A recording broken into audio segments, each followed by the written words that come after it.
Hi folks, you're welcome to Naname's classroom. Remember, in this classroom we say knowledge is what? It's power. So tell yourself you're going to acquire power. As for me, Nanama, I'm acquiring power by all means. Yes, I shall reach the plateau, and you are also going to go with me. Hi to you once more. Okay, for a couple of days we've been looking at what settlement as a place where people live. And I made mention that before one will live in a place, you don't just get up and say, I want to live in a place. You have to assess yourself, look for a site. In case you want to check for the site. That is the exact piece of land on which the settlement is located. Either you are buying the site or the site is already there with the settlement.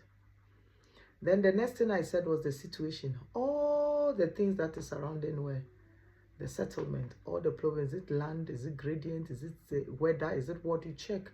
Nearness, proximity to the shop, social amenities, we check everything. Especially your needs, whether the settlement will suit the needs or the purpose of which you want that settlement to be. Then we look at how site and situation affect the location of settlement. We look at the types of settlement, where I said a settlement can either be rural or can be urban. So people's settlement, whether it's a house, whether it's a school, whether it's a university, whether it's a company, whether it's what, is either found in a rural area or an urban area, where I gave you the characteristics to help you know that this settlement that you are, either it is in a rural area or what is in an urban area. Good.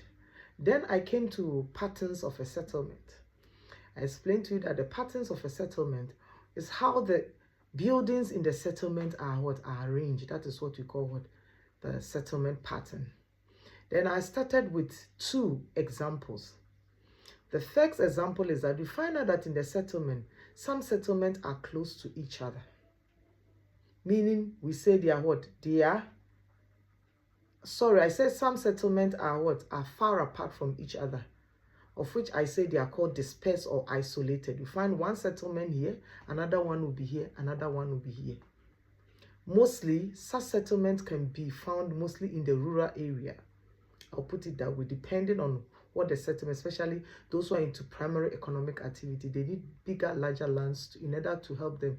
Either it's for farming, whether it's for mining or it's whatever, they need a larger place to be able to have that settlement. Most of them, they will have their farmhouses or the mining quarters where they live. So most of the settlement in that area is actually far apart from each other. So we say they are dispersed or isolated. Then we look at some of the advantages and disadvantages of it. If you are living in your settlement is is a dispersed one, that is good. You have larger lands to do large-scale farming. You can have other activities on your land. There's no noise making. There's no inquisitive poking nose neighbors here and there. You are all alone. You are able to you spread your tentacles to take your decisions by yourself. Nobody to bother you. And you can work on large-scale farming or large-scale production, whatever you want to do. But there's also disadvantages. You are far away from social amenity, because your small area with 3 buildings, 5 buildings, 6 buildings will not cause them to have social amenities there for you, like a hospital for that place alone, a school for that area alone. It can never be possible. So that becomes an advantage. Also, security purposes, it becomes difficult. Why am I saying become difficult? When something is happening to you in your settlement, it's very difficult for people to get rid of you because they can't even hear. So it's easy for crime, murder, rape, all those things. You are easily vulnerable unless you put good security system together. Even there can be a fire outbreak, it will be much easier. It becomes very difficult for people to alert. So that becomes a disadvantage. So this is an example of the isolated settlement I made you mention. Buildings are far from each other. So today we are going to look at the next pattern of settlement. The next pattern of settlement is called nucleated. The name nucleated settlement. When something is nucleated, it's clustered. Clustered means it's close to each other, bumper to bumper. They are close to each other. It's like a traffic. One car against one another. So you, in fact, you don't have even a breathing space. If you are busy doing anything in your house, the next person is able to hear. Those buildings are very close to what? To each other. That is what we call what? The nucleated what? Settlement. So you are going to find out that the buildings, the one that the buildings are far apart, I said they are dispersed. This one which is nucleated, you find out that the buildings are close to each other. We say nucleated, meaning they are clustered, they are grouped in one place, unlike the other one which is scattered what? All over. So this is it. The buildings are very close to each other and it's very what? Close.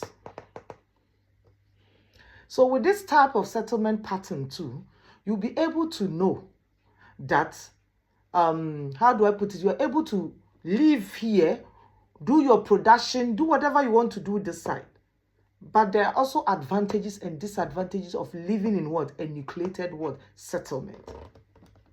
So we are going to dive into some of the advantages and what? And disadvantages. Remember I said the houses or the farms are found close to what? To each other and they are clustered. Good. So what are some of the advantages? You say sharing of what? Farming equipment and what? Ideas. Really, to be very frank with you, let's leave even farming aspect. If you live in a neighborhood where people are close to each other, you become each other's what? Keeper, isn't it? Yes, you're able to share it. Oh, something happened. Neighbor, Macarena, my friend, whatever it is. Hi, shop. You know what happened like this? What can we do? What can we do? You share ideas. Last night there was a lot of dog barking here and there. There's noise here. So you're able to share ideas. So the same also happens to, especially those farmers. If they are together, they're able to what? Share ideas what? Together.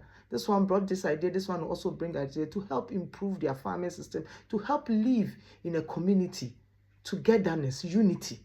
You become each other's what? Keeper. Then the next one is that community activities, social advantage. That is true. You work together. Like communal labor. You work with each other. You visit each other. You have, what do you call it? Ubuntu, I'll put it in South African language. You're able to intertwine with each other. You become each other's keeper. Your children become another neighbor's children. Another children becomes other people's children. If there's danger, they're able to see if something is going wrong. They'll be able to see if they say that there's a sound. They'll come and check up on you. You see, if there's what fire outbreak, they come and check on all these things. So that becomes what? An advantage of living in what? A clustered or a nucleated what? Settlement. Another thing to look at is safety advantage because of what? Larger what? Numbers. There's always safety. Even if you cough, somebody will hear and come to your aid. Unlike what? The dispersed settlement where even if you cough, you can scream your lung out. No way out. That is why the criminals, when they want to do bad things, they go to isolated place where people are not found. They cause all the crime that they want to cause. And that is the end of you. So these are some of the advantages you get when you are living in what? A nucleated what? Settlement, especially in the rural what? Area. Not only that, I can also make mention of what? Social amenities. Yes. If you are living in a nucleated area, what are you able to do? There can be road improvement, there can be hospital, primary schools, if possible, junior, high schools, everything will be there. A clinic at least will be available to you because at least we are mainly living in that area. So therefore, they can make social amenities a little bit what they call available for you. That is why you find out that such settlement, there's a bit of what? Economic development there, unlike the isolated one. Economic. Why would we make roads if there are no people who are going to pass there? How are we going to ensure that there's food, electricity when people are not living there? It becomes a problem, especially if you're not in what? A more economically what? Developed what? Country. Thank you so much for coming to my class. Remember, a settlement pattern is the shape or how the buildings are what? Arranged. Some buildings are arranged close to each other. Others are far apart from each other. So we have the dispersed and the nucleated. Thank you. See you again tomorrow. Same time. Bye. Remember, like, share, follow. Let others also learn from us. Knowledge, we say, is what? Is power.